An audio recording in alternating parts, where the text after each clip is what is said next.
Selamat malam bro-bro, teman-teman semua dimanapun Anda berada.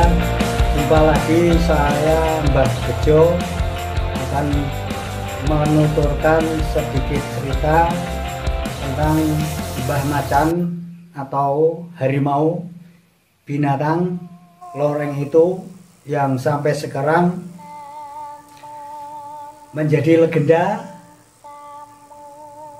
unik, mengharukan, kadang-kadang menyeramkan.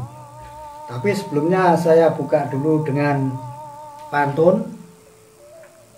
Dari mana hendak kemana, dari Jepun ke Bandar Cina. Daripada kita mengalami duka nestapa, lebih baik kita bercerita. Oke bro, teman-teman dimanapun berada, saya Mbah Bejo akan menceritakan sebuah pengalaman dari teman saya yang sekarang umurnya sekitar sudah 70 tahun, kemungkinan kurang lebih 70 tahun. Jadi teman saya ini bisa disebut dengan nama si Fulan. Nah, gitu aja. Namanya si Polan. Jadi si Polan ini mempunyai ayah dan dia mempunyai beberapa saudara laki-laki. Tapi suatu saat, suatu ketika si ayahnya si Polan ini mengumpulkan anak-anak laki-lakinya semua, diajaknya suatu hari itu untuk ngobrol-ngobrol. Kemudian tiba-tiba dalam ujung obrolan itu si ayahnya si Polan ini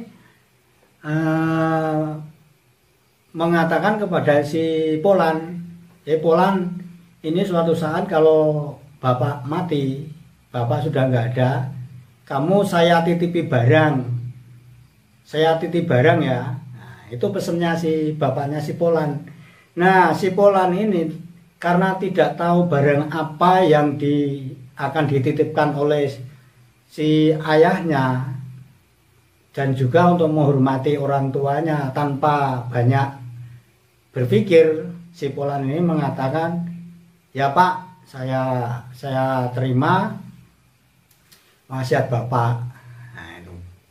Dan apa yang diwasiatkan oleh si bapak si Polan ini, sebenarnya si Polan ini nggak tahu apa itu yang akan dititipkan itu.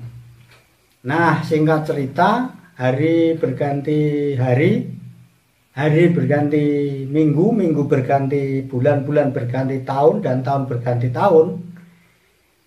Nah, pada ujung-ujungnya si bapaknya si Polan ini meninggal dunia. Nah, setelah dikuburkan dengan prosesi penguburan seperti biasanya, dimandikan, disolatkan, kemudian diantar ke kubur. Nah, setelah selesai dari prosesi penguburan si ayahnya si Polan ini, pada suatu malam si Polan ini tiba-tiba di depan rumahnya itu ada sosok suara yang mirip kambing. Ceritanya begitu. Loh, kok ada kambing? Kemudian si Polan ini mendatangi suara tersebut di emperan rumah, depan rumahnya itu, karena rumahnya kan karena rumahnya ini terbuat dari bambu. Jadi bambu yang dianyam itu. Kemudian dia mendatangi suara itu yang seperti kambing itu, ternyata dia kaget, ternyata itu bukan kambing tapi macan hitam dengan bulunya yang mengkilat, yang besarnya itu 2 kali dari binatang sapi atau kerbau. Ketika saat pertama kali melihat itu, tentu si Polan ini amat kaget sekali dengan kejadian itu. Tapi lama-lama kemudian dia sudah terbiasa dengan keadaan seperti itu. Oh, ternyata wasiat dari bapaknya dulu yang dititipkan ketika dia mengatakan sagop itu ternyata yaitu binatang gaib dari macan ini. Oke, Mas Bro. Jadi apa kelanjutan dari binatang ini?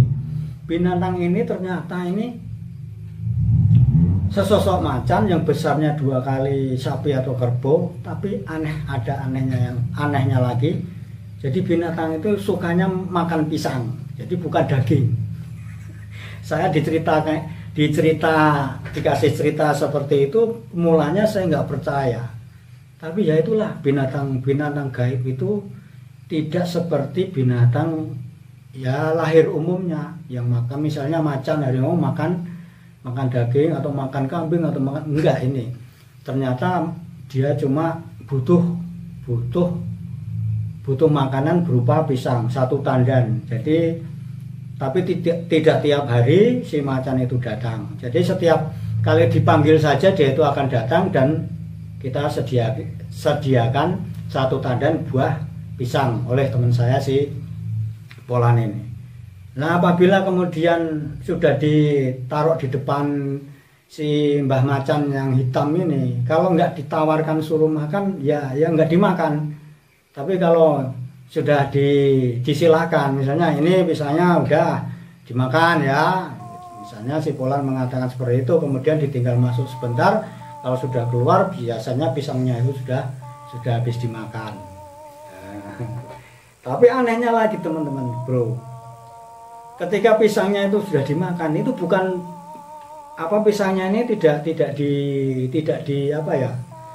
dikupas, tapi tiba-tiba saja pisangnya seperti utuh, tapi kalau dipencet itu kosong, dalamnya nggak ada isinya.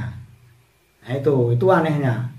Itulah satu anehnya binatang itu macan, tapi suaranya seperti kambing, makanannya bukan daging atau apa sejenis hewan, tapi justru makanannya buah pisang.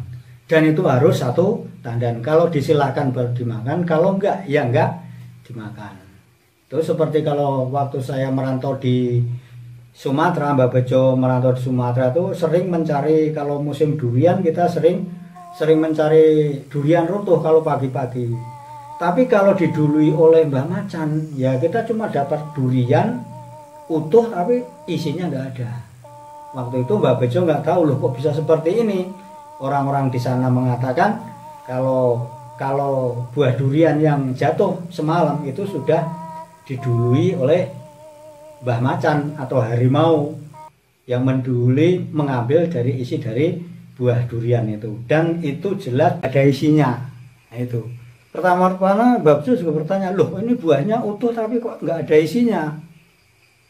Nah, ada teman yang mengatakan, wah kita didului oleh macan, karena macan juga senang makan buah durian. Jadi kalau durian yang runtuh semalam itu didului oleh macan, maka isinya akan diambil oleh Mbak Macan, dan siangnya apabila kita nemu buah itu, buahnya masih utuh tapi isinya sudah tidak ada.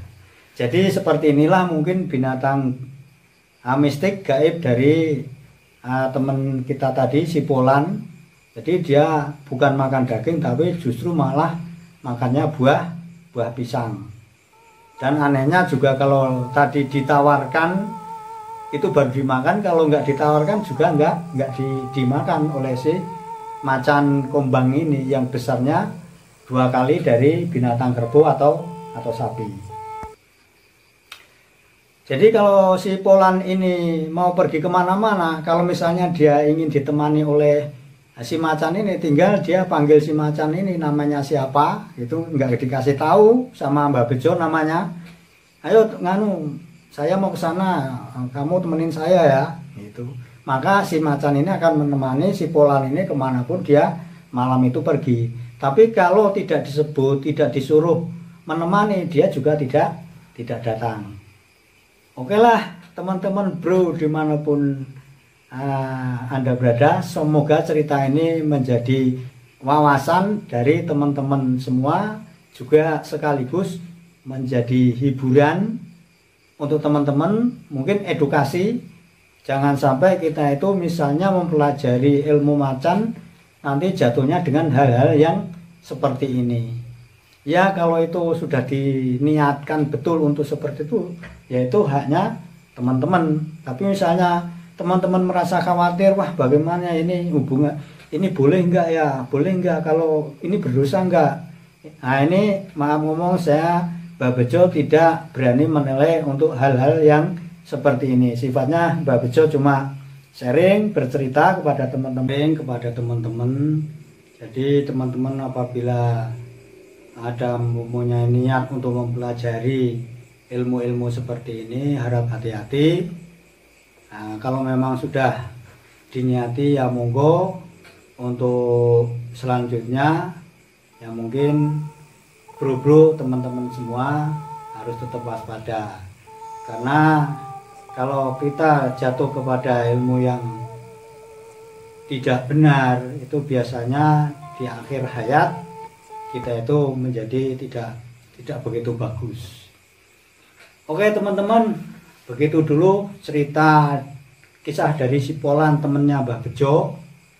Cukup di sini dulu. Misalnya teman-teman bro-bro ada komentar atau pertanyaan, tolong ditulis di bawah di komentar. Nanti kalau Mbah Bejo bisa jawab, akan Mbah Bejo jawab dengan sebisa-bisanya. Oke bro, jaga kesehatan, jaga lingkungan, tetap sehat selalu. Saya tutup dengan satu kalimat. Kalau ada jarum yang patah, jangan disimpan di dalam peti. Kalau ada kata-kata Mbah Bejo yang salah, mohon dimaafkan setulus hati. Oke, selamat malam. Terima kasih.